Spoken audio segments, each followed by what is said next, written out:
आज का बाइबल का वचन यशायाह का ग्रंथ अध्याय 50 वचन 4 से 9 और आज का सुसमाचार सन्मति के अनुसार अध्याय 26 वचन 14 से 25। यशायाह का ग्रंथ अध्याय 50 वचन 4 से 9। प्रभु ने मुझे शिष्य बनाकर वाणी दी है, जिससे मैं थके मांदे को संभाल सकूं। वह प्रतिदिन प्रातः मेरे कान खोल देता है, जिससे मैं शिष्य की तरह सुन सकूं। प्रभु ने मेरे कान खोल दिए हैं, मैंने न तो उसका विरोध किया और न पीछे हटा। मैंने मारने वालों के सामने अपनी पीठ कर दी और दाढ़ी नोचने वालों के सामने अपने गाल। मैंने अपमान करने और थूकने वालों से अपना मुख नहीं छिपाया। प्रभु मेरी सहायता करता है, इसलिए मैं अपमान से विचलित नहीं हुआ। मैंने अपना मुख पत्थर की तरह कड़ा कर लिया। मैं जानता हूँ कि अंत में मुझे निराश नहीं होना पड़ेगा।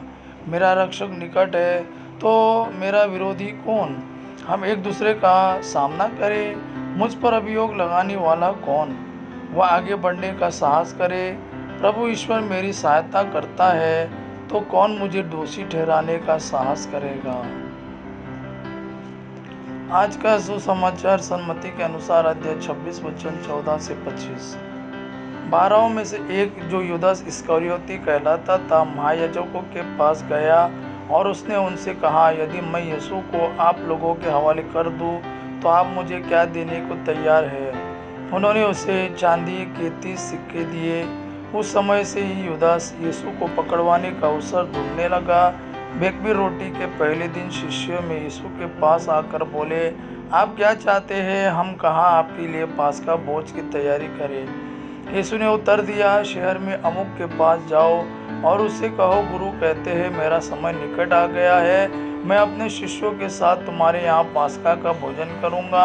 यीशु ने जैसा आदेश दिया, शिष्यों ने वैसा ही किया और पास्का भोज की तैयारी कर ली। संध्या हो जाने पर यीशु 12 शिष्यों के साथ भोजन करने बैठे।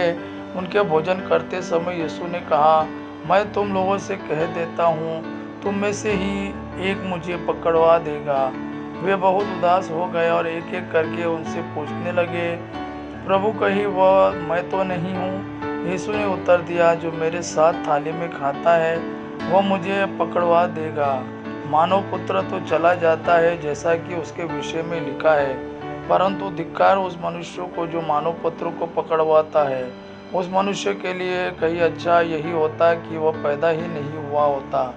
यीशु के विश्वासघाती युदास ने भी उनसे पूछा, गुरुवर कहे वह मैं तो नहीं हूँ? यीशु ने उसे उत्तर दिया, यह तुमने ठीक कहा।